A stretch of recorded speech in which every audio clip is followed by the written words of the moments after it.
Du coup, le thème de l'atelier producteur, c'est la modification ou les modifications massives de workspace. Donc, le plan de l'atelier, ça va principalement donc en plusieurs phases. La première, c'est le détail des objectifs de l'atelier. Ensuite, on détaille, on va dans la structure space, se construit le workspace. En troisième partie, une description des outils R qu'on va utiliser pour manipuler les workspaces. Et la quatrième partie sera euh, des descripteurs et des illustrations sur comment utiliser ces packages R et ces outils R pour manipuler les workspaces. Et enfin, en dernière partie, enfin, on conclura. Donc, le but, c'est, dans une chaîne de production qui comporte des workspaces, on aimerait faire plusieurs actions directement sur les workspaces, comme créer le lien entre les données root et le workspace, modifier certaines spécifications série par série, et cela sans utiliser l'interface graphique, faire des attributions de régresseurs CGO à chaque série, donc à chaque workspace. Et enfin, on verra aussi la fanbase, comment on peut fusionner deux workspaces à la manière d'un merge de tables de données. Donc, par exemple, avec des identifiants. Enfin, on vous demandera si vous avez des questions, vous pourrez les poser. Et on aimerait bien recueillir vos besoins sur les prochaines évolutions que vous comptez mettre en place dans votre chaîne de production. Alors, tout d'abord, le workspace. C'est un peu la structure centrale autour des données dans JDMetra+. C'est-à-dire que c'est un objet qui va être créé par JDMetra+, et par les packages R et qui permettra de contenir tous les ajustements saisonniers et toutes les autres structures de données dont on a besoin. Donc, c'est-à-dire les spécifications, les jeux de régresseurs, les calendriers, etc. Donc, ça impose évidemment des contraintes sur les données brutes et les paramètres de destination, puisque tout est stocké dans le workspace sous la forme de fichiers XML. Et c'est indispensable. Et c'est indispensable pour utiliser l'interface graphique. C'est ça qui est un peu central dans notre atelier, c'est que le workspace, c'est un peu le lien entre l'interface graphique et R, vu qu'on ne peut pas faire avec l'interface graphique. Donc, on va déjà rentrer dans le workspace, montrer un peu qu'est-ce qui se cache à l'intérieur, détailler la structure des workspaces, donc en ouvrant les XML et en étudiant la manière dont sont stockés les objets. Avant cela, juste euh, un petit rappel sur les workspaces, l'interface graphique. Ils sont modifiables directement via les fichiers XML, vu que ce sont de simples fichiers texte XML. Mais attention, c'est difficile car les fichiers sont écrits en langage de programmation, donc c'est un langage un peu en langage XML, donc des fois un peu compliqué à modifier. Et ils peuvent être modifiés aussi via les packages R qu'on va vous présenter, qui sont beaucoup plus adaptés, qui évitent de commettre des erreurs lors de lecture ou d'éviter un grand nombre de clics quand on utilise l'interface graphique.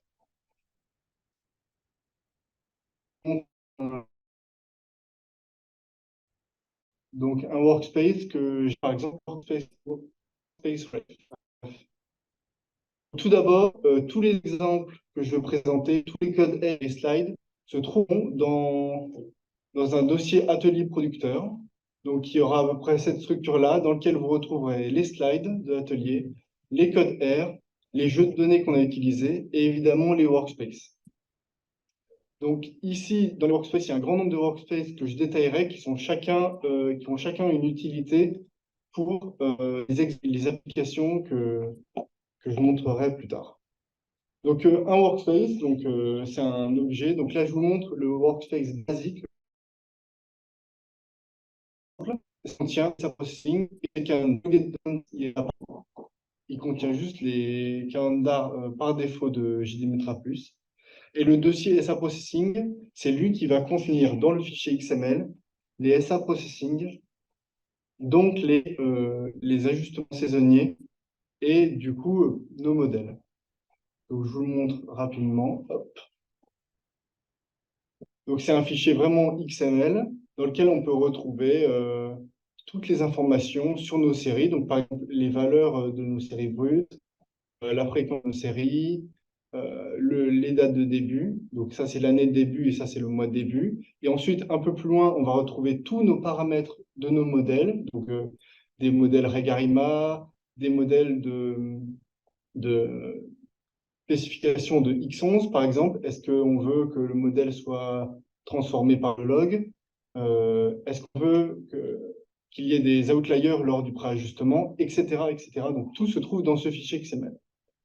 Alors, on peut remarquer aussi que notre fichier contient nos liens de données. Donc là, c'est un peu difficile à voir parce que c'est écrit en...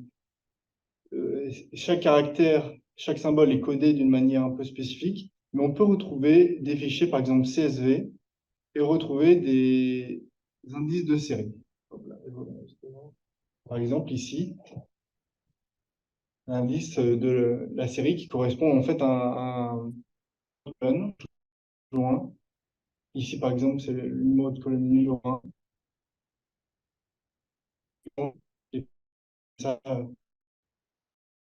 j'ai ça.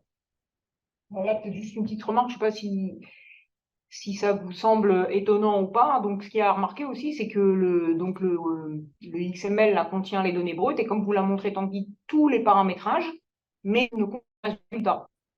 Parce que les résultats sont générés à chaque fois et c'est pour ça qu'à chaque fois que vous ouvrez l'interface, hop, on appuie sur la flèche verte et on rafraîchit tout. Ça, c'est vrai. Il n'y a pas les sorties, les outputs qui seront, oui, qu'on peut récupérer uniquement en computant notre SA processing, donc en appuyant sur cette flèche juste après, ou alors en utilisant la fonction compute.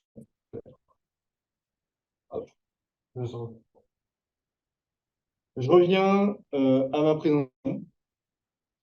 Donc, pour faire les manipulations dont on va avoir besoin pour manipuler nos workspaces, nous aurons besoin de deux packages. Donc, c'est les packages RJD Metra et le package RJD Workspace. Donc, dans un premier temps, le package RJD Metra, vous le connaissez peut-être, il propose deux classes de fonctions. La première, c'est des fonctions de SA, donc de Seasonal Adjustment, sous R, qui permettent de créer d'ajustements saisonniers, donc autant en Tramosite qu'en X13. Donc nous, on fait principalement du X13, mais pour certains cas particuliers, on peut avoir besoin de faire du Tramosite. Mais sur les fonctions de workspace, multiprocessing, mais aussi des fonctions qui permettent d'accéder aux autres workspaces. Donc par exemple, avec les fonctions getObject, on peut récupérer des SA processing, des SA items, etc. Donc aujourd'hui, on s'intéresse principalement à la deuxième catégorie, vu qu'on veut manipuler des workspaces avec des packages R, c'est l'objectif.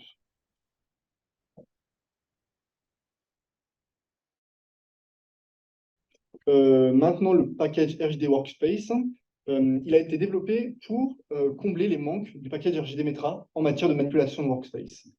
C'est-à-dire qu'on complète avec de nouvelles fonctions qui permettent, par exemple, de supprimer ou de remplacer des SA items. Donc, un SA item, c'est l'équivalent d'une série simple, en fait, juste une série. De changer les métadatas ou de changer avec update pass le chemin des données brutes. Et enfin, de fusionner et de mixer facilement les workspaces, donc notamment avec la fonction transfer series.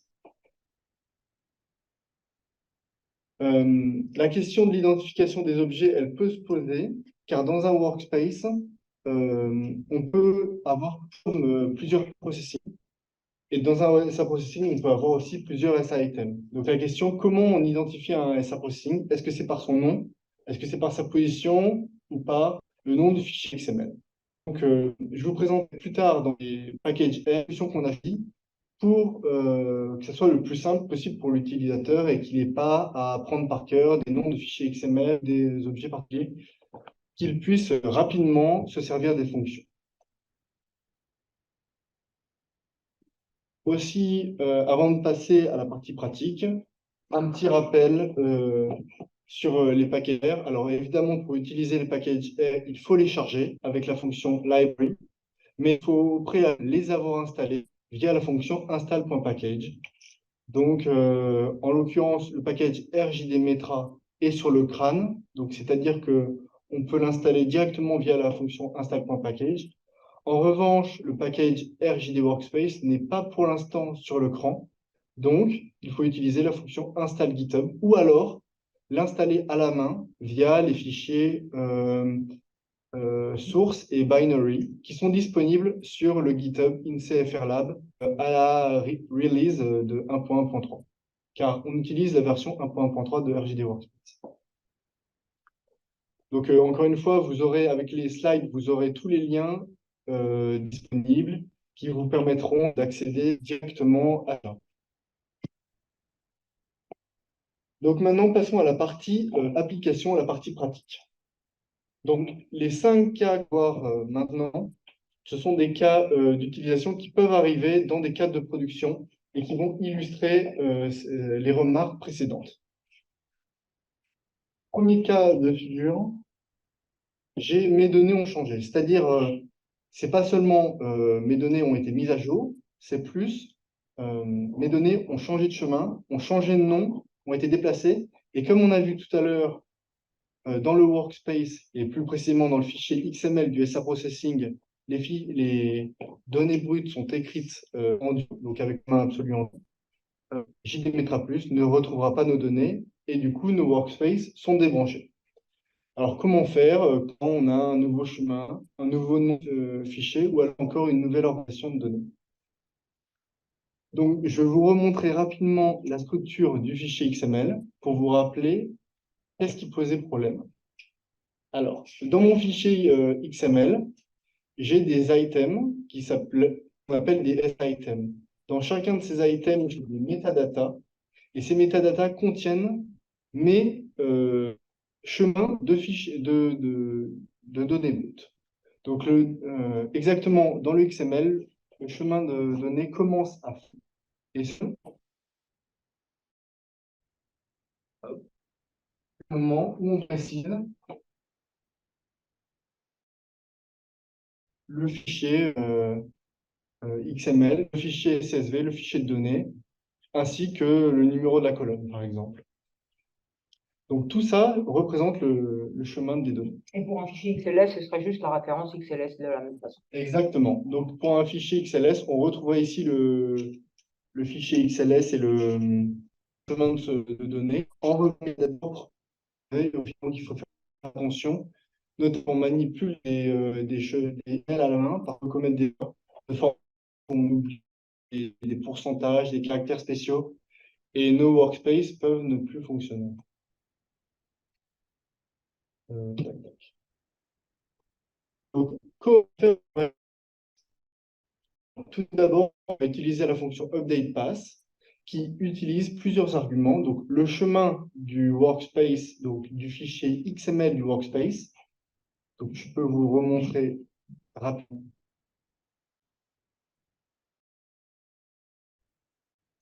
Le chemin du fichier XML du workspace, c'est bien le chemin de ce fichier-là. Le fichier maître XML maître, qui se trouve à l'extérieur du dossier.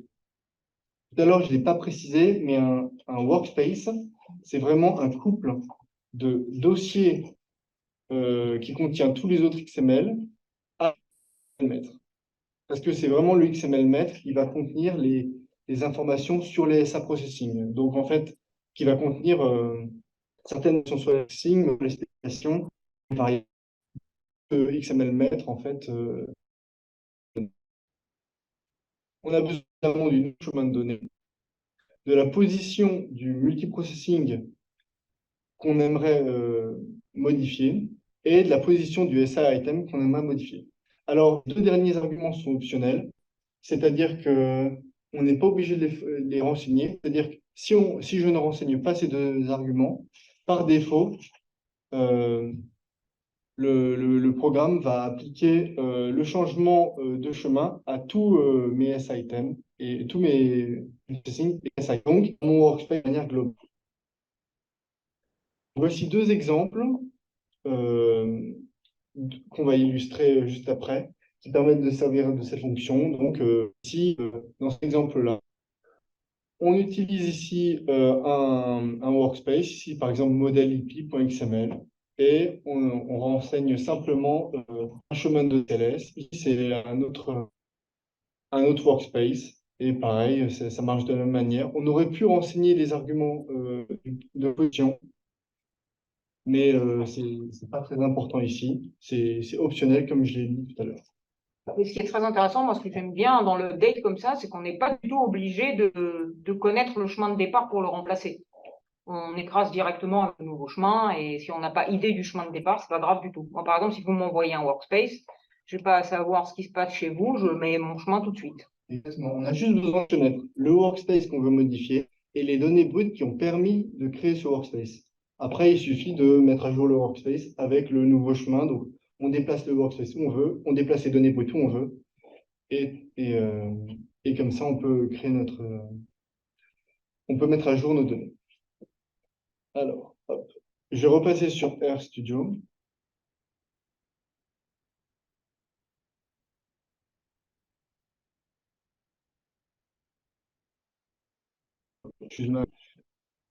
Donc, dans RStudio, dans mon projet R, comme je vous l'ai dit tout à l'heure, j'ai un dossier R auquel vous avez accès qui contient mes fichiers R et programmes R dont j'aurai besoin, et les programmes R que je vais présenter.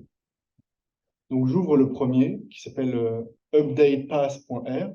Donc, 1-updatepass.r parce que c'est le premier exemple d'application que je présente. Et je vais vous expliquer ce que je vais faire. Donc, je vais lancer le chargement du package RJD Workspace. Et ensuite, je vais le mettre à jour. Alors, pour l'instant, je n'ai pas besoin de ça, donc je le présenterai plus tard. Mais je vais mettre à jour mon Workspace Ref avec mes nouvelles données ou alors mon nouveau chemin de données. Ici, j'ai choisi de renseigner l'argument position MP, mais encore une fois, c'est optionnel. Donc, avant de faire cette opération-là, je vais vous montrer pourquoi c'est important de renseigner ces chemins de données et pourquoi JDMetra Plus ne peut pas fonctionner indépendamment. Là, il y a JDMetra Plus qui charge.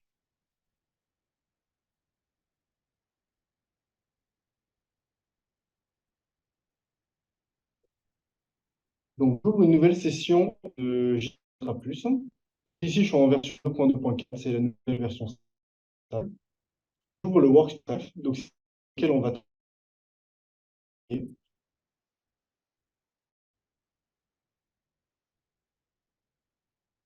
Euh, non, d'ailleurs, c'est pas le workspace.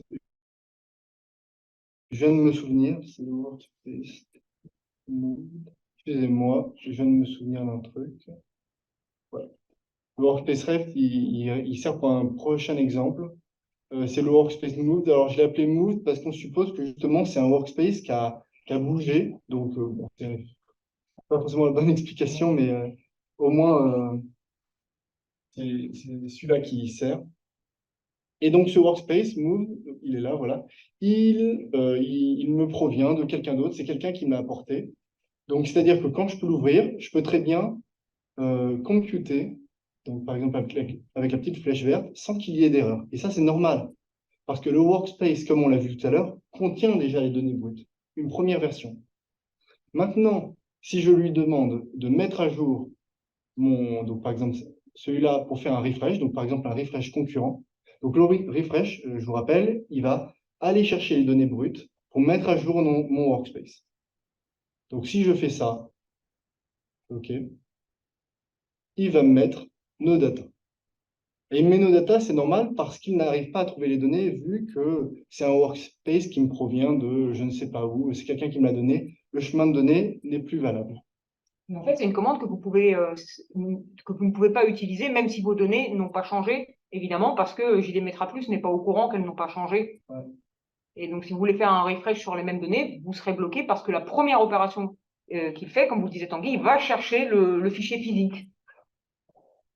Ouais, c'est pour ça que le lien entre le workspace et le fichier physique est très important, parce que lors du refresh, c'est exactement ça qu'il va faire. Donc, bon, ici, mon workspace est bloqué. Donc, je peux le refermer. Et peut-être Tanguy, si Ouais. c'est possible de montrer l'état du XML quand le workspace a subi ça. Ouais, bah, je peux. Alors, je vais le fermer et je vais le enregistrer. Et on va. On vous le dit souvent quand vous avez une erreur de cruncher, de refresh qui est due à ça. Ensuite, vous allez voir votre workspace est incomplet et il est en quelque sorte euh,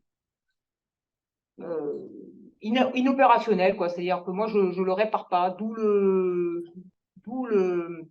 conseil toujours avant des refresh, du cruncher, etc. Sur votre workspace, part. Alors, c'est celui-là. Ouais, voilà. Ouais, voilà. Alors en fait, quand tu vas sur les données brutes, elles ne sont plus écrites. Voilà, c'est ça. Voilà. Alors, on va donner un exemple de qu'est-ce qu'il y avait avant. Avant, il y avait ici un lien avec les données.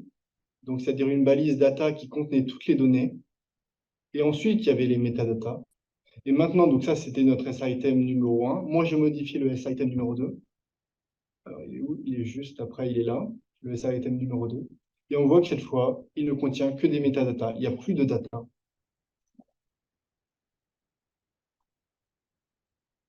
Bon. Mais on va le réparer grâce justement à la fonction updatePath. Donc, je lui donne comme argument mon workspace. Donc, mon workspace, quand je dis mon workspace, c'est le fichier XML maître de mon workspace. Mon nouveau chemin de données brutes, en sachant qu'ici, je donne un chemin relatif, mais la fonction R va le réécrire en chemin absolu, car JDmetra Plus ne comprend pas très bien les chemins relatifs. On peut utiliser des chemins relatifs, mais c'est assez, euh, c'est une utilisation particulière, et il faut faire attention à la manière dont on précise ces chemins relatifs. Si vous voulez, on en reparlera plus tard. Et ensuite, je lance donc ces lignes de commande là. Hop.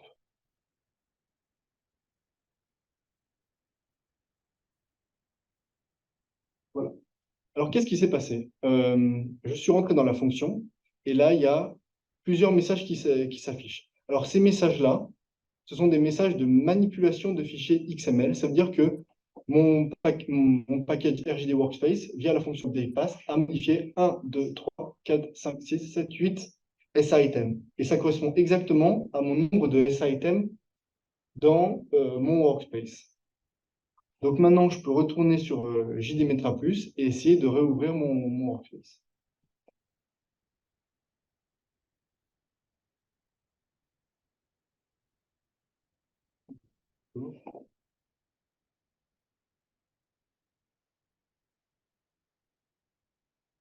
Là.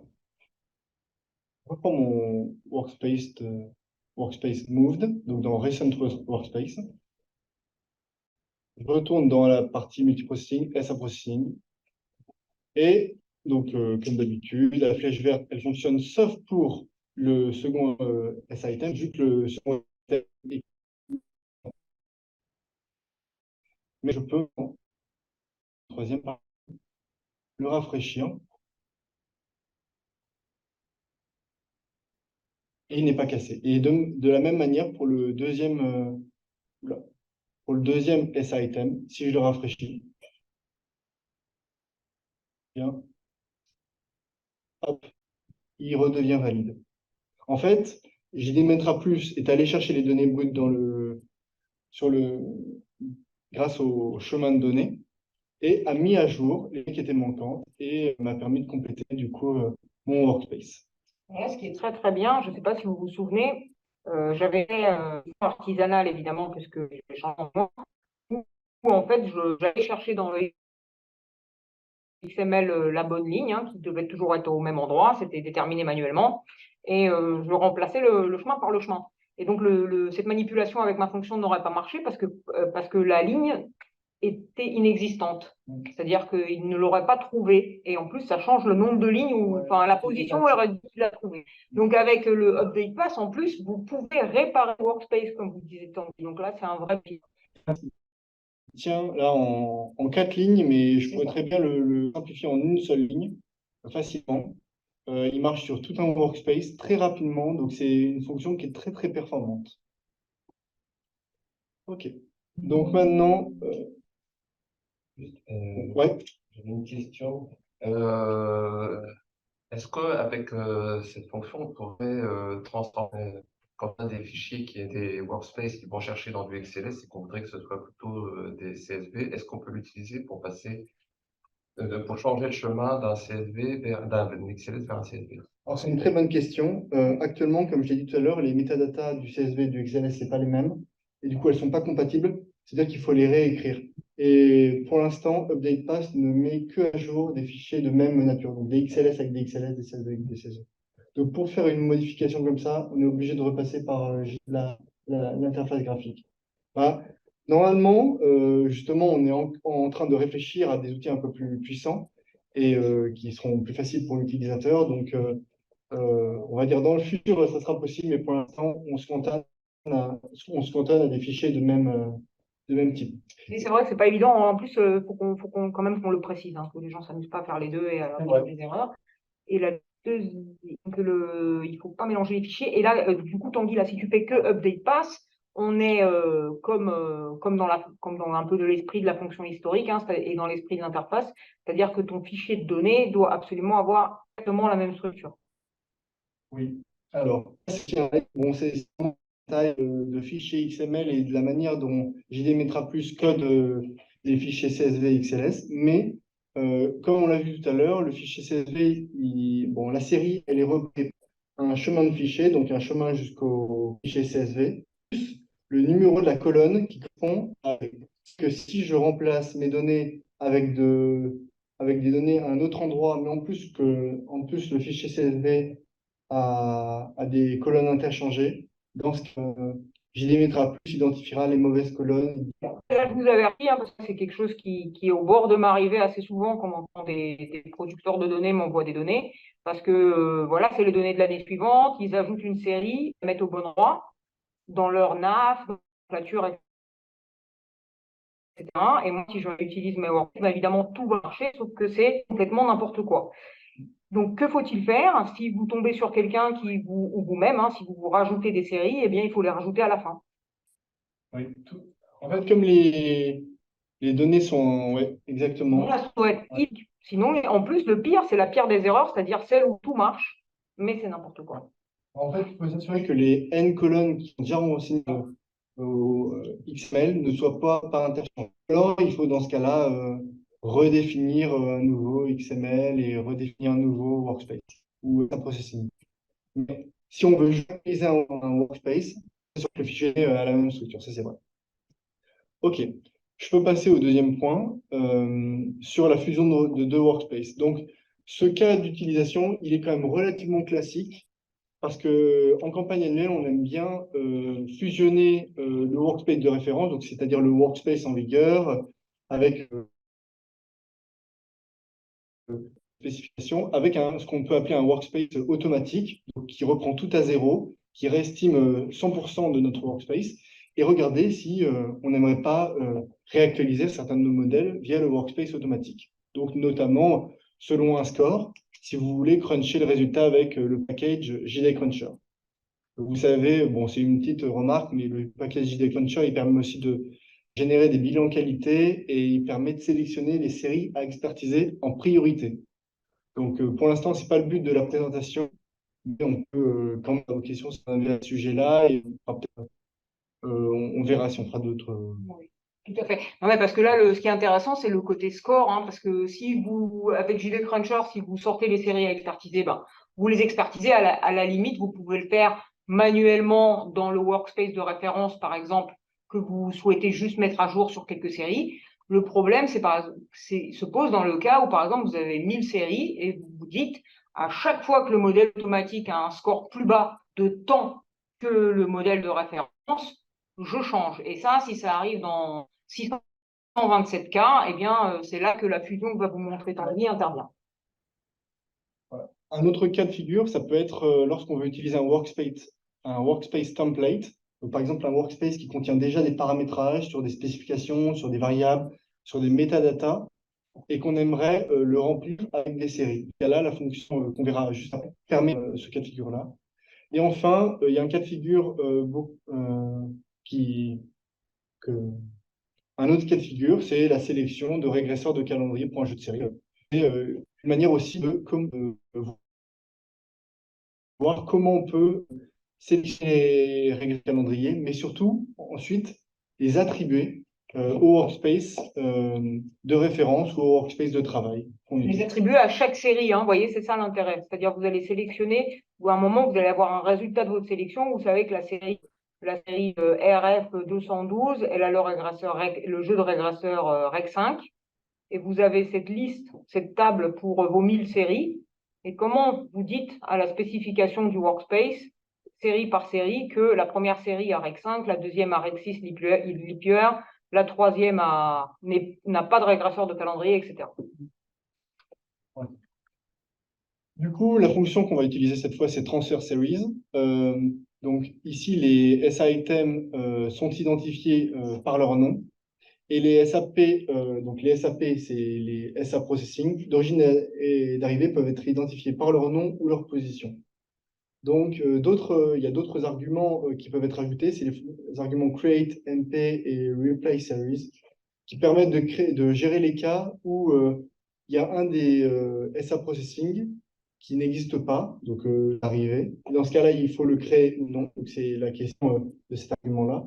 Et l'argument replay series qui permet à l'utilisateur de demander ou non de remplacer des séries si elles sont existantes. Exemple, j'aimerais copier la série 330 dans un workspace qui contient déjà la série 330. Est-ce que je suis d'accord de remplacer cette série ou non?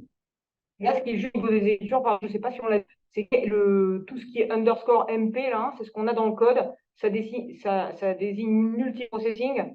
C'est SA processing, comme on l'appelle entre guillemets en français.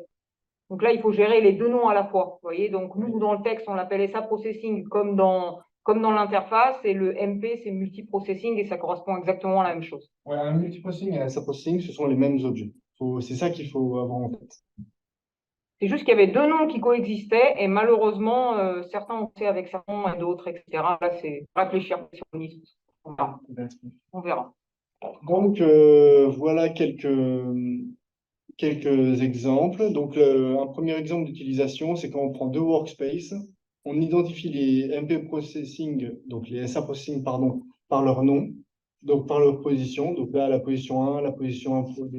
On va simplement copier de l'un à l'autre, sans se poser de questions. Euh, le deuxième exemple, c'est un peu la même chose. On a un workspace input, un workspace output. Cette fois, on identifie les SA processing par leur nom. Donc ici, par exemple, modèle CJO 2018. Et ici, le MP d'arrivée par New SA Processing from R. Donc juste pour l'exemple, on a donné un nom comme ça pour expliquer qu'on l'avait créé avec R. Et ensuite, on renseigne bien l'argument. Alors là, il y a une typo, je viens de me rendre compte. C'est pas create, c'est bien create underscore MP.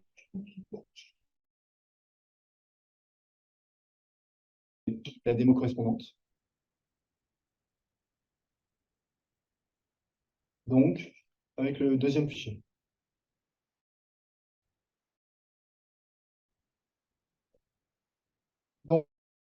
Donc cette fois-ci, j'ai besoin du package RJDMetra et RJD Workspace.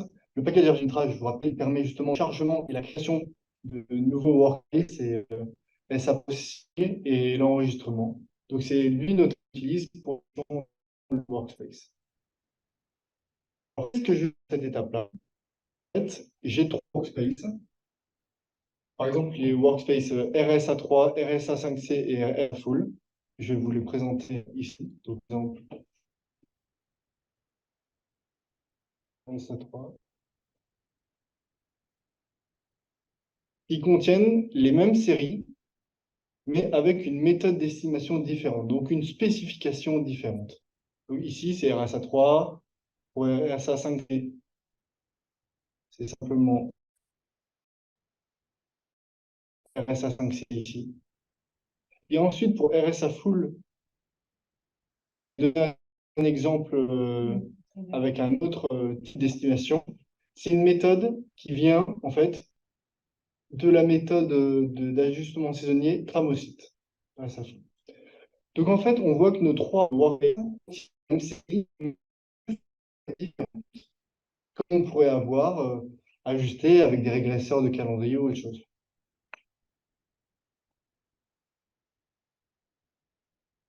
Donc, je vais charger Space. Je le fais tout de suite. Ensuite, il y a un workspace que j'ai appelé Workspace Work. C'est mon workspace de travail, celui qui contient mes résultats actuels et que j'aimerais fusionner avec les trois autres workspaces. Et les étapes que je vais faire, vous allez voir, elles sont très simples. J'aimerais transférer les deux premières séries. Donc, ici, c'est RF 0610 et RF 0620 dans mon workspace de travail à partir de RSA3.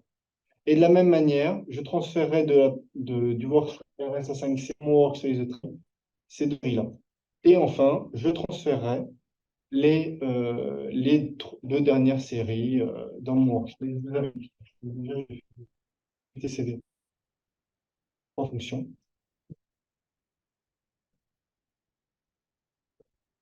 Est-ce que j'ai oublié un argument? J'ai oublié de remplir.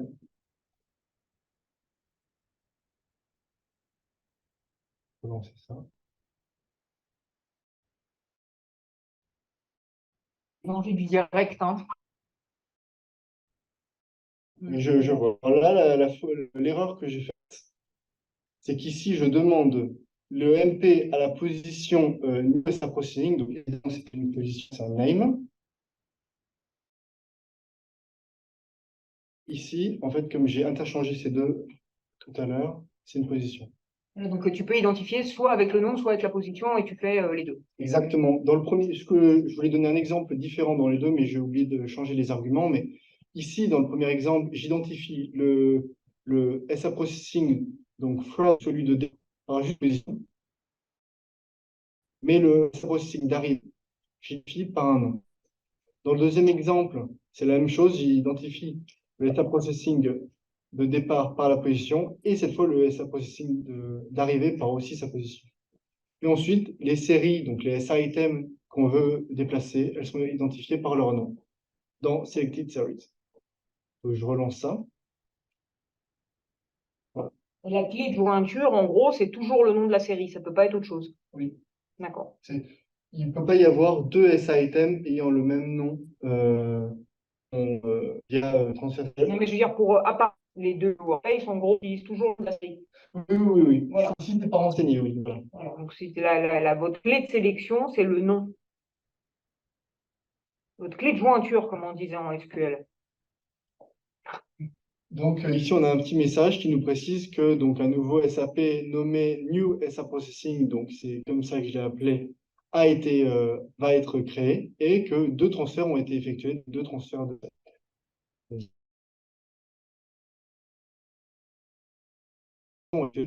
les deux autres workspaces. Et un code normalement génère une erreur. J'aimerais laisser RF 093, RF 0899 dans le workspace RSA3 par RSA full, donc c'est un autre exemple, en précisant qu'on ne veut pas remplacer les séries. Alors ici, avant de lancer, le, le, le programme ne va pas générer une erreur, simplement il ne va pas effectuer les transferts. Et ça, on le saura parce que le successful transfert ne sera pas précisé. Donc, la fonction est terminée, mais il n'y a eu aucun transfert de fait. Et enfin, en fin de programme, on va notre workspace de travail sous la forme d'un nouveau workspace, donc que j'ai appelé New Workspace Final. Je peux retrouver dans mon dossier Workspace mon nouveau New Workspace. Et je peux d'ailleurs l'ouvrir avec JDMetra+.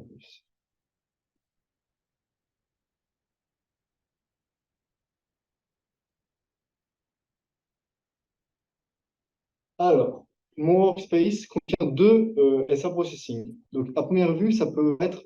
En fait, il n'est pas du tout. Mon workspace, c'est à la base.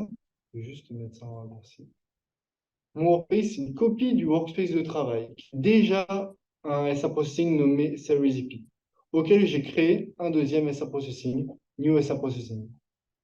Ensuite, j'ai déplacé les deux premières séries dans le nouveau SA Processing. Et toutes les autres séries sont placées dans le premier SA Processing. Donc ici, il devrait y en avoir que deux, c'est le cas. Et elles viennent du workspace RSA3. Et dans le premier exemple, on voit qu'on avait déjà des séries, et elles ont toutes été placées, à l'exception des premières séries qu'on a touchées. Donc ici, par exemple, celles qui viennent de RSA C et RSA Full ont remplacé celles qui étaient en RSA, par exemple, ou en une autre spécification. Ici, la fonction transfert a vraiment fusionné ces séries-là des workspaces RSA3, RSA5C et RSA Full dans notre workspace de travail. Je repasse au slide. Là, vous avez vu les cas limites, là, pardon, ou pas? Non, on n'a pas parlé des cas limites. C'est vrai, on peut peut-être en parler rapidement. Non, parce que tu avais mis la slide, hein. Enfin, si tu veux en Oui, parler, oui, j'avais oui. l'impression que tu avais sauté la slide par Non, exemple. non, non, c'est une bonne idée. C'est des cas limites, j'en parle pas en démonstration, mais il faut savoir qu'ils existent. C'est des cas limites dans lesquels les arguments sont non remplis ou alors trop remplis. Par exemple, si je remplis à la fois l'argument de position d'un SA Processing et à la fois son nom de il va y avoir une erreur, vu qu'il ne pourra pas identifier clairement le SA Processing dont je parle. De la même manière, si je transfère des séries qui font référence à des spécifications ou des variables externes qui sont renseignées dans mon premier workspace, eh bien, il peut y avoir des erreurs lorsque je les transfère dans le deuxième workspace. C'est-à-dire que toutes les informations propres à ces S items, donc les variables externes, les, euh, les calendriers externes, etc., ne vont pas forcément être copiés. Et dans ce cas-là, il faut faire attention au contenu et de nos modèles, en fait, simplement. Donc ici, je fais une référence sur les régresseurs externes, c'est surtout ça qu'on utilise. Euh, troisième ou quatrième application, ah oui, c'est troisième et demi parce que les 3 et 4 se ressemblent beaucoup, c'est créer un workspace, on va dire, à partir de rien. C'est-à-dire que j'ai juste un jeu de série, un jeu de données, et j'aimerais à la fin obtenir un workspace qui soit utilisable sur la GUI, sur l'interface graphique. Donc pour ça, on aimerait créer un workspace, des SA Processing, des SA Items. On peut aussi vouloir créer des spécifications personnalisées, des outliers, des régresseurs externes, etc. Pour cette deuxième partie, on le verra dans l'application suivante qui se concentre vraiment sur les spécifications personnalisées.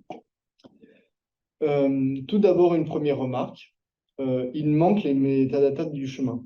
On l'avait vu tout à l'heure, les métadatas du chemin elles peuvent être complétées par la fonction updatePath, mais updatePath nécessite que la balise metadata existe dans nos workspaces.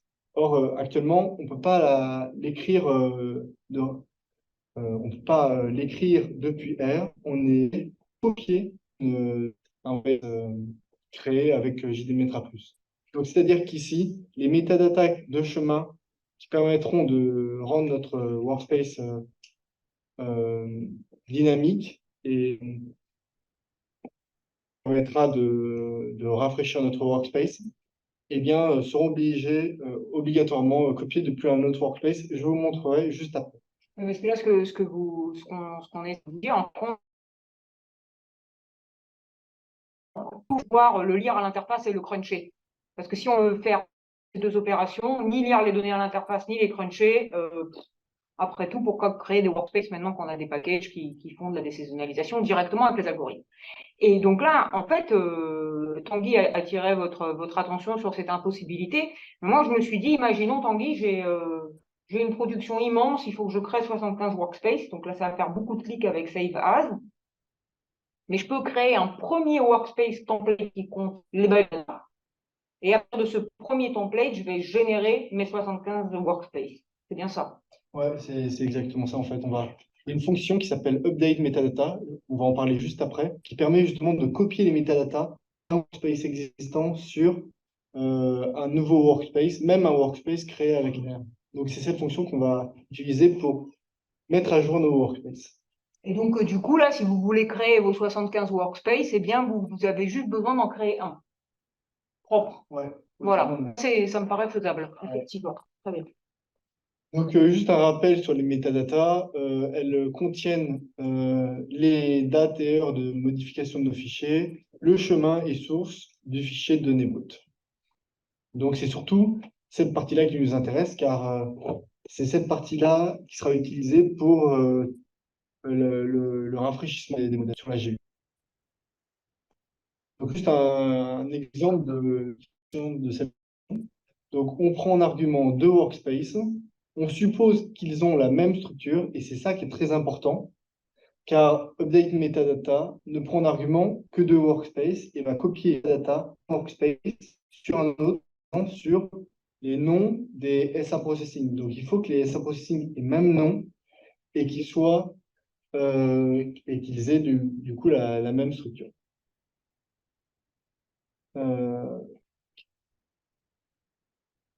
Je peux juste passer à la remarque d'après et ensuite je ferai la démonstration. En fait, on peut même modifier plus finement nos métadatas si on souhaite seulement modifier les métadatas de certains SA items. Donc, par exemple, la fonction setMetadata permet on lui donne un SA item d'entrée. Donc, par exemple, le SA item ancc pour ancien et new pour nouveau. Bon, bref. Et qui permet de récupérer les métadatas d'un SA item et de les copier sur un autre SA item.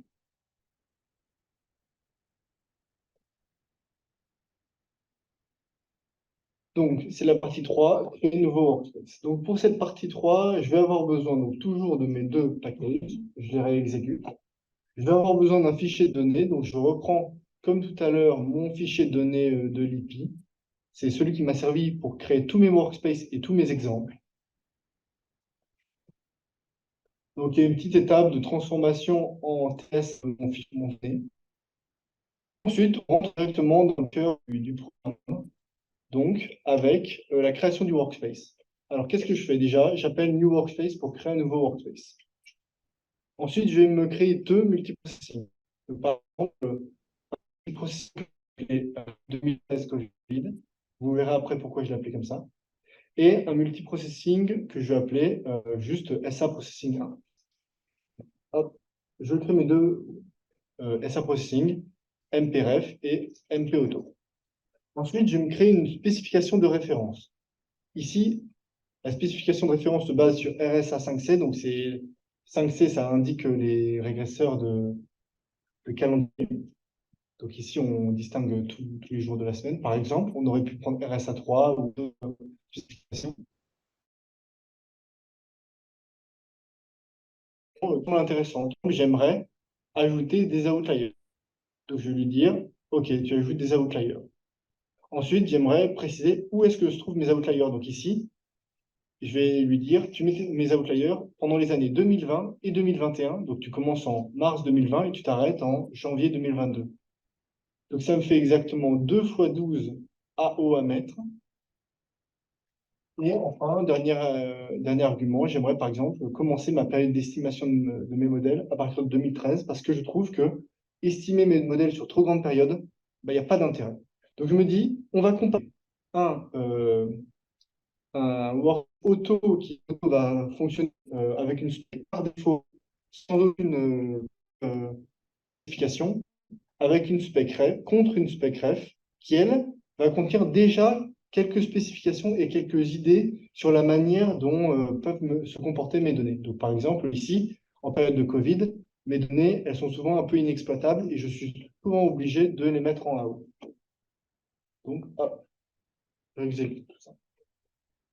Enfin, on passe à la partie donc création de mes remplissage de mes SA processus. Donc, je fais une boucle. Donc, ici, je montre que 6 éléments. J'aurais pu en prendre plus. J'aurais pu tout ce qui prendre, mais c'est pour aller vite.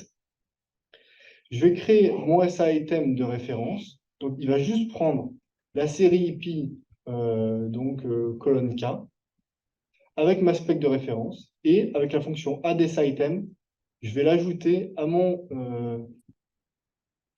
nouveau workspace pour le multiprocessing ref 2013 au Covid. Et ensuite, je vais lui donner un nom, le nom de la série. Et je vais faire la même chose pour mon SA item auto.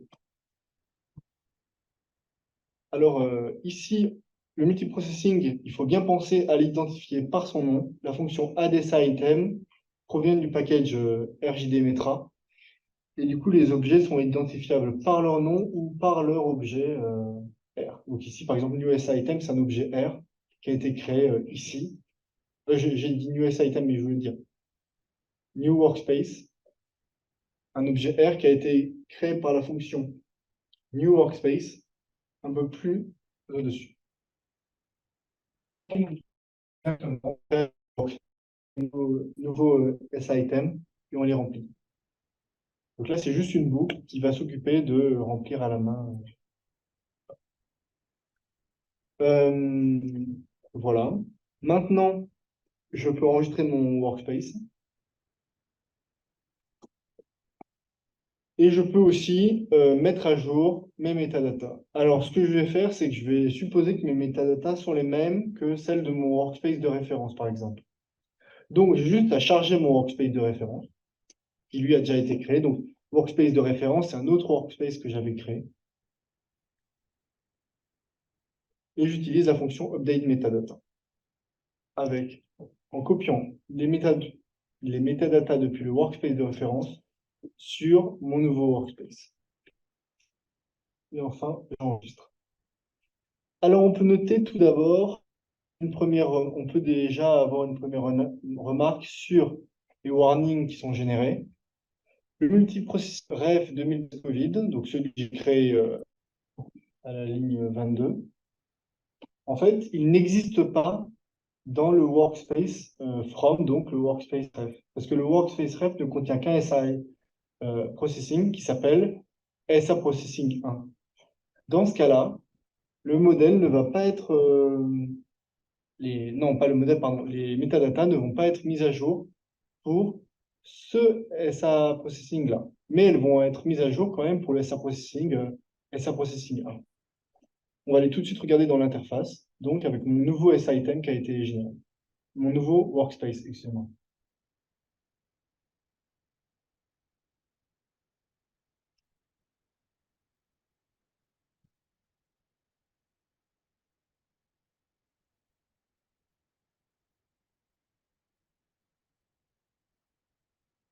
Donc, mon nouveau workspace contient bien deux SA Processing, un qui s'appelle Rêve 2013 Covid, il est là. On peut vérifier d'ailleurs que celui-là contient bien les spécifications que je lui ai demandées, c'est-à-dire les pre-specified, je peux l'ouvrir en grand, outlier, de 2020 jusqu'à début 2022.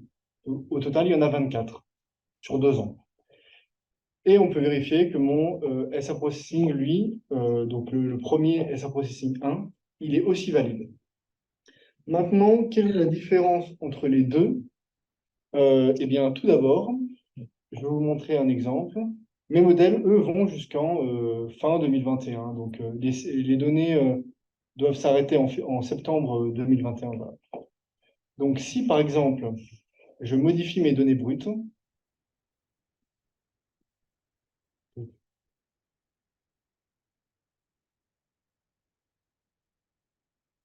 par exemple, je supprime les dernières années, donc je m'arrête à fin 2019. Alors, avant ça, je vais quand même mettre de côté mon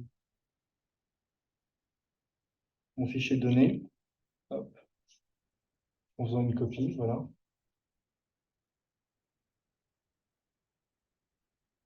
Et bien, lorsque je réactualise mes données, mes modèles plutôt, Il faut que je réactualise dans le provider, je pense. Oui. Oui, C'est pardon, le défaut de l'interface, ouais. j'ai oublié de passer par le provider. En fait, c'est quelque chose c'est une étape aussi que vous économisez avec le cruncher. Avec le cruncher, tout ça est fait d'un seul coup. Mais quand vous le faites à l'interface, vous êtes obligé de réactualiser ça. On l'avait vu en formation pour certains, vous êtes obligé de le réactualiser dans le provider et ensuite de faire le refresh. Et donc de l'avoir chargé dans le provider et compagnie. Donc là, on voit bien que mes données se finissent bien en décembre 2019. Donc ça. Et lorsque je recharge, je refais un refresh, donc par exemple la concurrence, c'est plus simple pour moi. Dans ce cas-là, mes données, hop, mes modèles s'arrêtent bien en 2019. Ouf. Mais le workspace de référence, lui, lorsque je le refresh via l'interface graphique, le modèle ne change pas parce qu'il n'a pas de métadonnées. Il n'a pas les métadonnées qui lui permettent de réactualiser au fichier. C'est pour ça que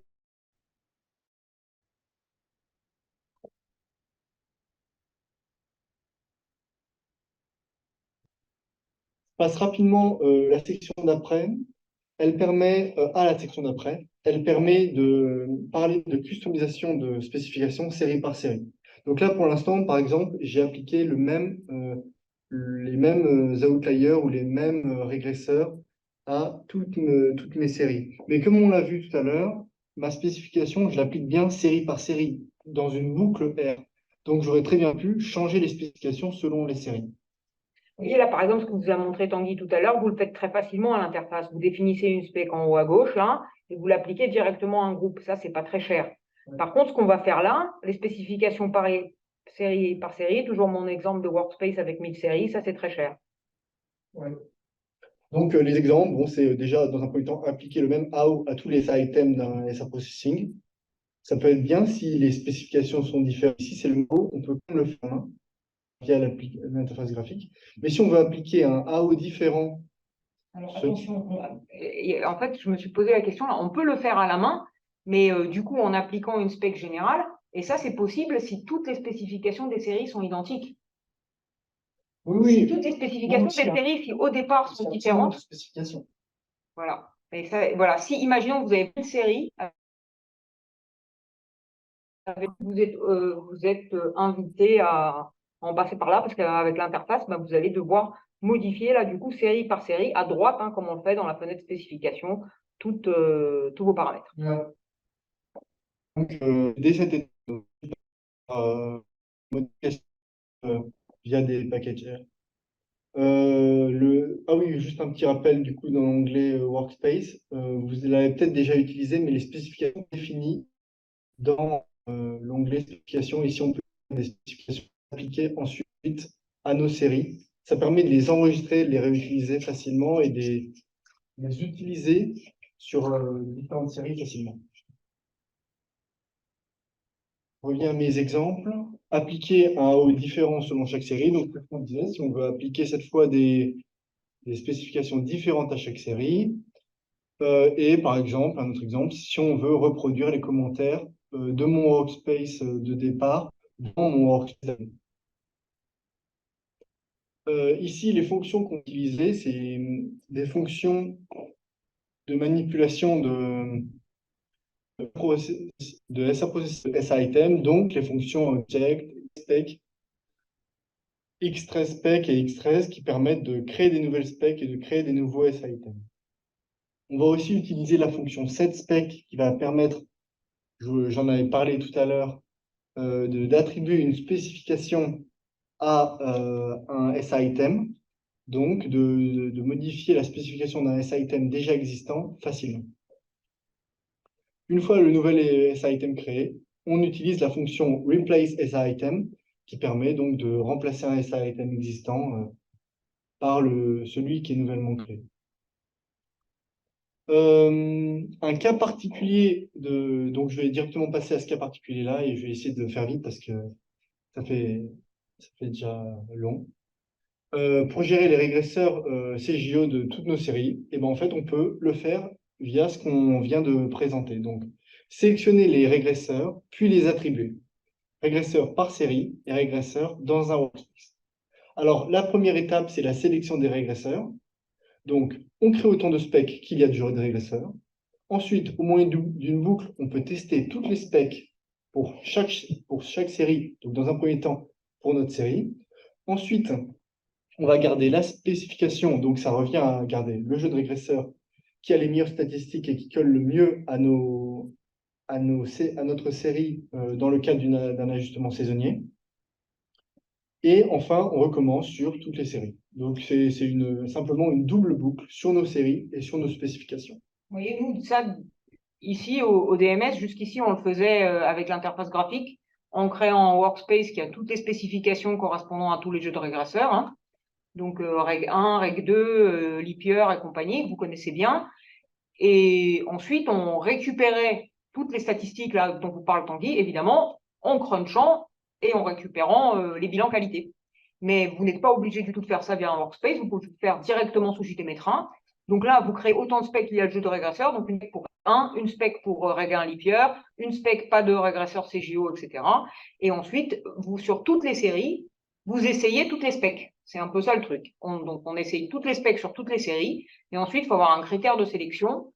Donc, nous, si jamais vous avez besoin de ça, on pourra vous donner plus de détails à un autre endroit. Donc, nous, en fait, ce qu'on regarde, c'est quelle spécification ne laisse pas d'effet de jours ouvrables résiduels, hein, comme on le voit souvent. Donc, on met une note. Et si on a deux modèles concurrents, on regarde l'AICC, donc l'AIC corrigé des deux modèles concurrents. On prend le plus faible. Et là, vous allez me dire comment on fait s'il y a égalité. Eh bien, on prend le jeu le plus parcimonieux, c'est-à-dire avec le moins de variables. Et évidemment, juste une petite précision, la sélection des régresseurs au départ, c'est-à-dire le fait d'essayer reg 1 leap year, etc., bah, évidemment, ça ne se fait que si la correction de jours ouvrables dans votre série a un sens. Hein. Ça, on le dit souvent. Ne testez pas tout si ça n'a aucun sens, parce qu'évidemment, vous allez trouver des jeux de régresseurs pour lesquels économétriquement c'est significatif, très probablement. La deuxième chose, c'est que vous vous souvenez, il faut bien utiliser le jeu entier. Hein, quand vous testez reg 1, bon, reg 1, c'est pas un problème, mais vous testez reg 1, leap year, etc., vous mettez bien tout, on garde bien tous les régresseurs du jeu. Et la troisième chose que je voulais vous dire, ben, je l'ai oublié aussi, quand vous allez choisir parmi un ensemble de jeux de régresseurs, et ben, là, vous pouvez aussi restreindre votre champ. C'est-à-dire, vous pouvez dire, OK, moi, ma série, je vais peut-être des effets favorables, mais je sais pas, pour moi, reg 3 n'a pas d'intérêt ou le leap year n'a pas d'intérêt. Donc, je présélectionne un jeu parmi lesquels, un certain nombre de jeux parmi lesquels je vais faire cette sélection. Donc là, c'était un petit rappel juste pour faire la sélection en bonne et due forme. Mais on a plus d'infos là-dessus, vous nous écrivez si vous avez besoin d'avoir du code sur la sélection. Ouais. Du coup, est-ce que je montre ou pas du code ou c'est... Tout le code de la sélection, non, je pense que c'est pas la peine. Bon, c'est... Parce que ouais, je pensais pas que. Je peux montrer la deuxième étape. Voilà, la deuxième étape, ça c'est très bien. Ouais, je vais plutôt passer à la deuxième étape. Donc la deuxième étape, c'est l'étape où pour chaque série, vous savez ce qu'est là comme jeu de régresseur optimal. Et donc maintenant, Tanguy va vous montrer comment lier ce jeu de régresseur à la série dans l'aspect de votre workspace. Ouais, exactement. Donc, comme on l'a vu, maintenant qu'on a sélectionné nos régresseurs de calendrier, donc via la double boucle dont on vous parlait, si besoin, on vous donnera du code pour ça. On a deux configurations qui sont possibles. La première, c'est on repart d'un workspace vide, donc ou existant, c'est pas important, dans lequel on veut remplir, on repart d'un workspace que l'on veut remplir, pardon, avec les items créés à la main. C'est-à-dire que on a nos spécifications, on sait que la série 1, elle est reg 1, la série 2, elle est reg 6, la série 3, etc. Maintenant, grâce à ce tableau d'équivalence, on va créer les items correspondants pour chaque série, et ensuite on va remplir notre workspace avec ces items-là. Attention à ne pas oublier les métadatas, parce que lorsqu'on crée un workspace vide, donc un workspace à partir de rien, comme on l'a vu tout à l'heure, les métadatas sont manquantes. Alors que si on part d'un workspace existant, là, les métadatas existent déjà du coup, et on n'aura pas besoin d'appliquer la fonction update metadata. Évidemment, ici, quand on parle de workspace vide, ça paraît évident au vu de la présentation, mais on reprécise, c'est bien le workspace créé sous R. Ouais, Parce que si vous créez un workspace dans l'interface graphique, évidemment, on n'a aucun problème de metadata. ouais, c'est vrai que j'ai pas reprécisé, mais en fait, première question, c'est on crée un workspace à partir de R, donc dans lequel on va créer depuis zéro les S-items, les multiprocessing et le workspace.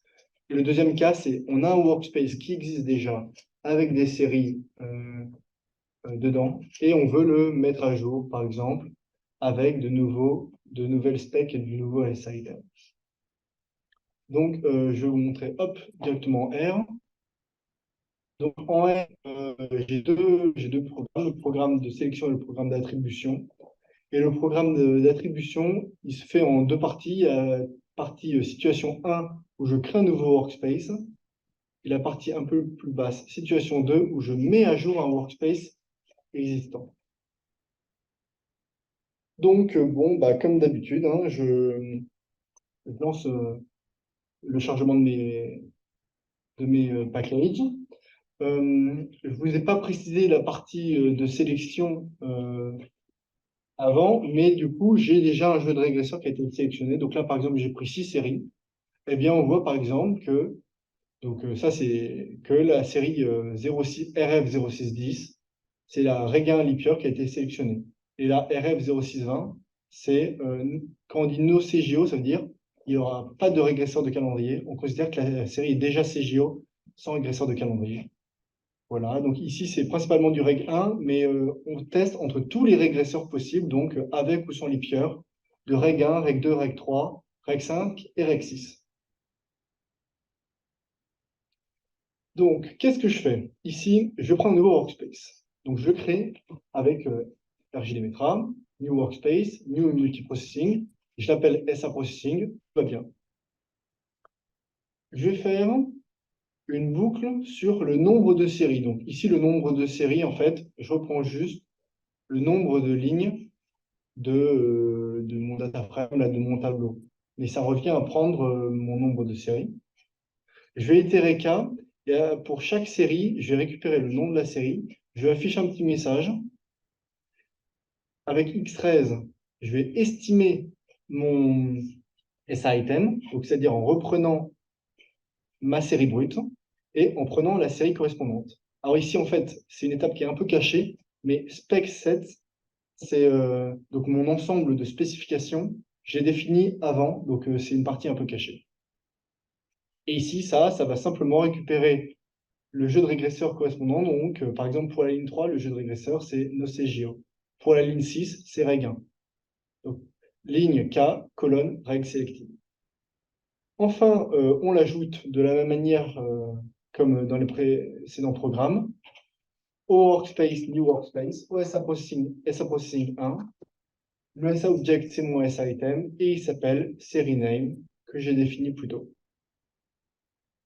Je peux lancer ma boucle.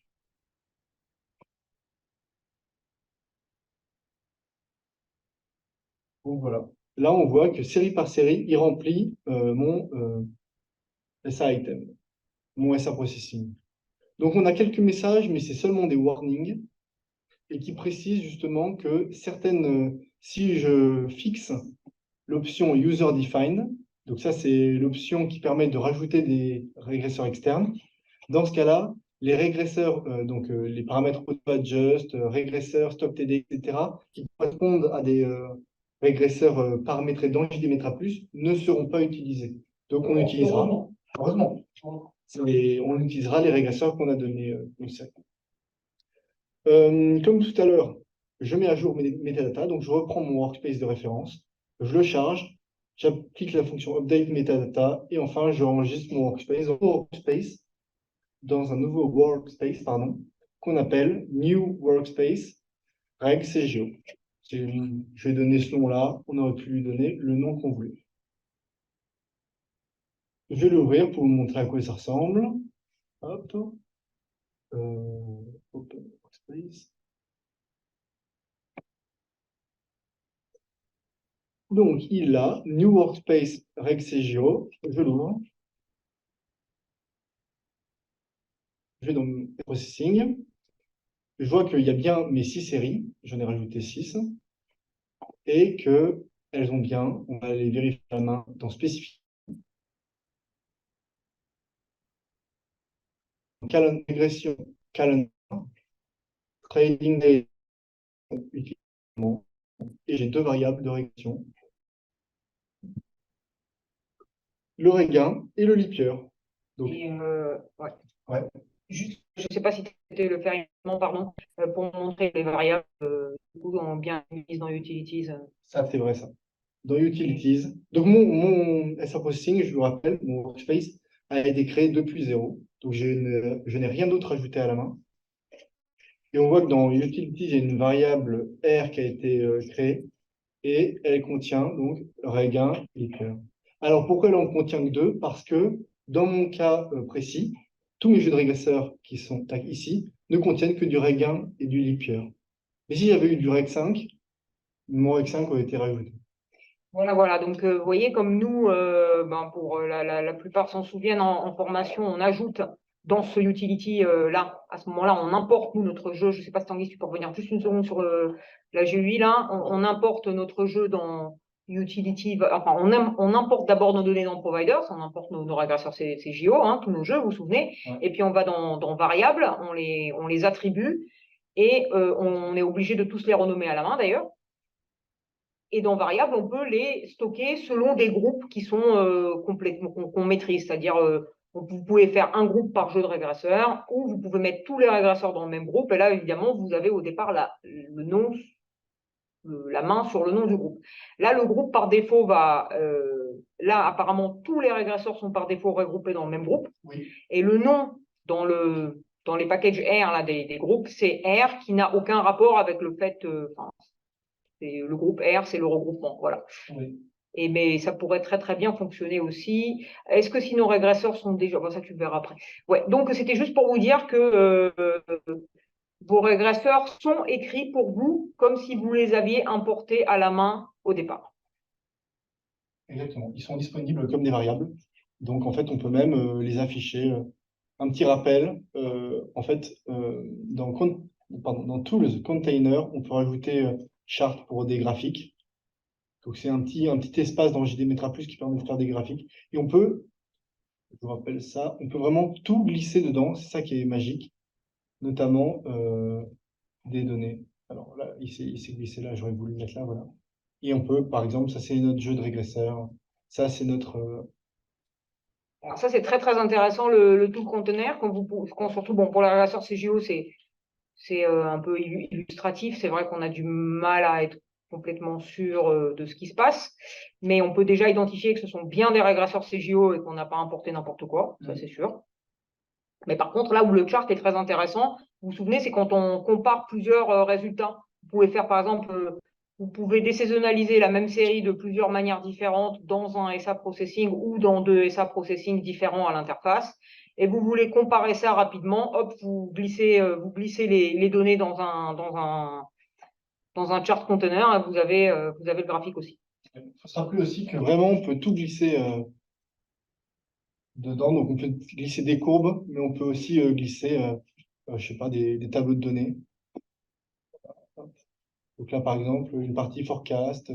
Si on veut glisser nos régresseurs, donc ici, donc nos régresseurs de calendrier. Si on veut mettre les séries du préajustement, donc par exemple le YCal. Hop là. C'est la même chose. Bon, ça c'est le trading days. On peut glisser des tables et des courbes, donc c'est assez utile. Ok, je reviens à mes slides. Ah oui, non, je finis avec la situation 2, pardon. Sur la mise à jour d'un workspace existant, donc là c'est simple, hein. On l'a déjà vu tout à l'heure. On va chercher un workspace. Donc ici, je prends mon workspace de référence, mon workspace ref. Je compute, c'est très important si je veux récupérer les specs. Hop. Avec la fonction getObject, on va récupérer le multiprocessing 1 et on va créer un multiprocessing 2 qui s'appellera. Euh, pourquoi j'ai fait ça déjà? Non, on va pas créer le multiprocessing 2. On va juste faire simple. On va récupérer le multiprocessing 1 et on va récupérer toutes les séries qui se trouvent dans mon multiprocessing 1 avec la fonction count. Je remets ici. Donc ici, j'en ai 6 parce que bon, moi, le workspace ref, c'est exactement le même que tous les workspaces qu'on a créés, c'est les 6 premières séries du jeu de données IP. Voilà. Donc je vais faire une boucle dans laquelle je vais récupérer le premier sitem, ou le KMS sitem. Je vais récupérer son nom avec getName. Je vais afficher un petit message et je vais récupérer le jeu de régresseur qui correspond à ce nom-là. Je vais récupérer donc juste le nom du jeu de régresseur et après reg CJO, c'est vraiment le jeu de régresseur, donc les séries. Je vais récupérer la spec du sitem avec getModel. Ensuite, un cas particulier, c'est si le jeu de régresseur est nul, c'est-à-dire qu'il n'y a pas de CJO. Donc dans ce cas-là, on ne modifie pas la spec. S'il est non nul, attention, le point d'exclamation, c'est non nul. Dans ce cas-là, je modifie la spec en rajoutant à la main des user-defined variables, donc des variables externes de l'utilisateur. Donc c'est mon reg.cgo que j'ai défini plus tôt. Et je vais juste lui dire que c'est des variables de calendrier. Bon, ça, c'est du code. Ensuite, je vais créer un nouvel sitem en repartant de l'ancien et en lui donnant la nouvelle spec. Et enfin, je vais, avec replace sitem, remplacer mon sitem dans mon multiprocessing, donc dans mon workspace existant. Ici, dans les specs existantes, il y avait déjà des user-defined et ils vont être écrasés. C'est ça? Ça dépend. S'il y en a d'existants, ils seront écrasés. S'il n'y en a pas, ils seront créés. Ouais, voilà. Donc ça, c'est vraiment la mise à jour. Vous voyez, vous vous dites, ça faisait 2-3 ans que je travaillais avec les mêmes jeux de régresseurs. Je décide de resélectionner. Vous pouvez les attribuer, à votre ancien workspace en les écrasant. Voilà. Bon, il y avait un message d'erreur de warning, mais c'est exactement le même message d'erreur que tout à l'heure. Et enfin, je peux sauvegarder mon workspace. Donc, je ne vais pas le sauvegarder dans le workspace ref. Je vais le sauvegarder sous la forme d'un nouveau workspace que j'ai appelé de la même manière que le précédent, New Workspace Reg CGO, 7x2. OK. On a compris ce qui se passe.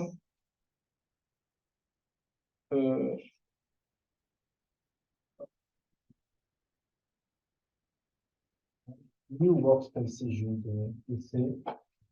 Non, on ne sauvegarde pas. On vient regarder à quoi ressemble le workspace. Vous voyez, donc là, l'intérêt de toutes ces manipulations avec ces outils spécifiques, c'est que votre workspace reste crunchable, visible à l'interface et complet, quoi. C'est ça, hein, vous ne cassez pas votre structure. Alors là, ça ne va pas. Il s'est passé quelque chose, mais Oui, là, il y a un truc qui va pas. comme on dit, normalement, ça marche. Et normalement, ça marche. Exactement. Alors là, il y a un truc qui va pas. Peut-être que qu'est-ce que j'ai pas pris?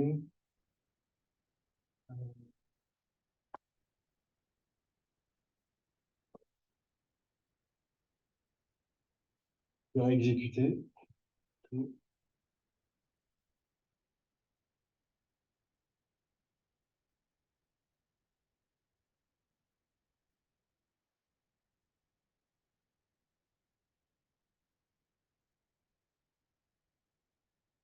Je vois déjà mon workspace de référence pour voir si lui il va bien.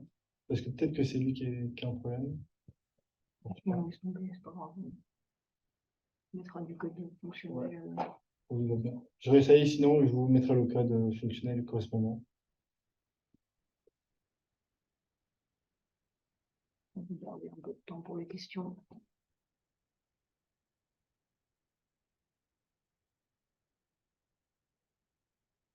Bah, Donc, en fait, ce qui se passe, c'est ça marchait pour deux spécifications. Il faut que je revoie dans ce cas dans mon code. Je pense qu'il y a une spécification.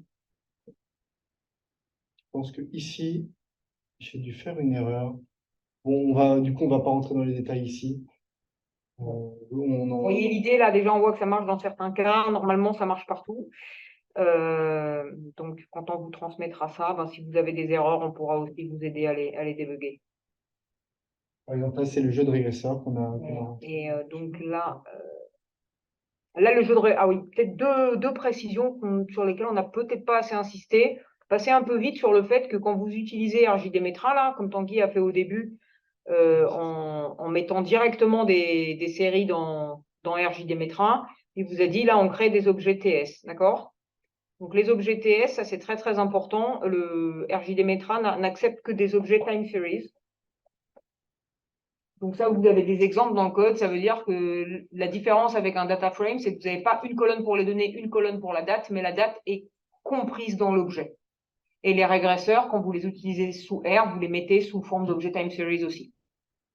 Par exemple, ça c'est un TS, donc avec autant de colonnes qu'il y a de mois de l'année et en ligne les années, mais c'est juste un affichage en fait. Exactement. Vous voyez, il vous l'affiche comme ça, mais au fond, vous utilisez votre série de données comme si vous aviez une colonne date et une colonne donnée. Voilà. Alors juste, je reviens sur pourquoi on avait une erreur. En fait, j'ai compris. Euh, C'est qu'en fait, tout à l'heure, avec la fonction setSpec, on a imposé une spec, mais sans rafraîchir notre workspace. Du coup, la spec n'était pas en accord avec la précédente spécification, donc avec les précédents outputs. Et du coup, on était obligé en rafraîchissant notre modèle, donc par exemple, ici, j'ai utilisé une méthode concurrente pour rafraîchir notre workspace. Mais il y avait forcément un truc parce que je trouvais ça bizarre qu'on ne puisse pas appliquer une spec comme ça. Ok, donc je vais rapidement arriver à ma conclusion de ma présentation. Donc, ce que j'ai présenté ici, c'était des méthodes et des outils qui permettent de manipuler massivement des séries DSA processing et DSA items. Donc, comme la fusion de plusieurs workspaces, la mise à jour des données brutes et des chemins de données, la création, donc 100% avec R, des workspaces qui seront fonctionnels avec la GUI, la customisation de spécifications de SITM, la sélection et l'attribution des régresseurs de calendrier. Attention à bien penser à changer les chemins, c'est-à-dire que... Alors,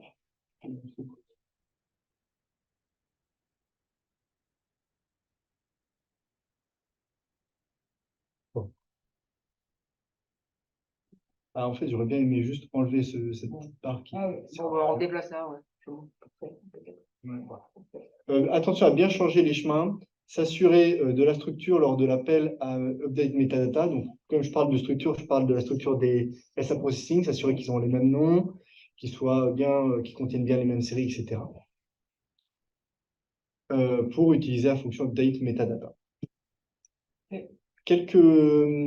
Un petit point sur les nouveautés sur les packages. Donc ça concerne les gens qui ont accès à AUS. Donc c'est un point INSEE. Sur AUS, les packages RJD Workspace et JD Cruncher sont maintenant disponibles via la fonction install package. Donc on n'est plus obligé de passer par les tar.gz et les .zip. On peut directement utiliser cette fonction. Simplement, donc sur AUS et même hors AUS, il faut juste avoir un post INSEE pour faire ça. Simplement, il faut bien préciser le Nexus, donc c'est l'adresse du Nexus INSEE. Mais donc, je crois que c'est réservé aux INSEE. Ça ne doit pas être ouvert hors INSEE, notamment au SSM. N'hésitez pas à vous inscrire sur la communauté Symfony. Donc ici, on a mis le lien Symfony de notre espace, où vous trouverez de la biblio, les codes R, les slides de formation, les régresseurs INSEE, etc. Et de toute façon, généralement, on poste des nouveaux messages, des nouveaux points de blog pour savoir où on en est, où en sont les nouvelles avancées, les packages, etc. Donc, je vous montre juste notre espace Symfony pour ceux qui ne le connaissent pas. Donc, ici, c'est les billets de blog. On a un espace avec les questions, donc il ne faut pas hésiter à poser des questions là ou même par mail. Et dans l'espace surtout documents, c'est là où vous trouverez la biblio, les codes R, les guidelines, les régresseurs, le guide d'installation, ça très, très utile, nos slides de formation, quelques vidéos, je pense qu'il y a les vidéos de l'atelier. Voilà, c'était le précédent atelier. Donc ici, on mettra aussi les vidéos de cet atelier-là. Et quelques workspaces utiles. Voilà. Et on finit avec nos réseaux. Donc, Les packages sont présents sur GitHub. On a des comptes GitHub sur lesquels vous pouvez aller voir ce qu'on fait, si ça vous intéresse. La documentation en ligne, il y a un nouveau site. Donc, c'est un quarterbook sur lequel on écrit la documentation de JD Metra+. Le blog en ligne, et on a une chaîne YouTube dans laquelle on essaye de mettre les vidéos des webinaires, des ateliers et Alors toi, Tanguy, tu avais mis j'y pense là, je ne sais pas si on a fait la pub de ça correctement, tu avais mis des tutos en vidéo, importer les données, que faire quand il y a un no data dans le cruncher, etc. exactement. Donc, tout ce qui Donc, touche à l'import des données et à l'onglet provider. Je crois qu'actuellement, il y en a 3 vidéos à ce sujet-là. On va essayer d'en remettre de temps en temps, mais allez de temps en temps sur YouTube si vous voulez, vous verrez nos vidéos.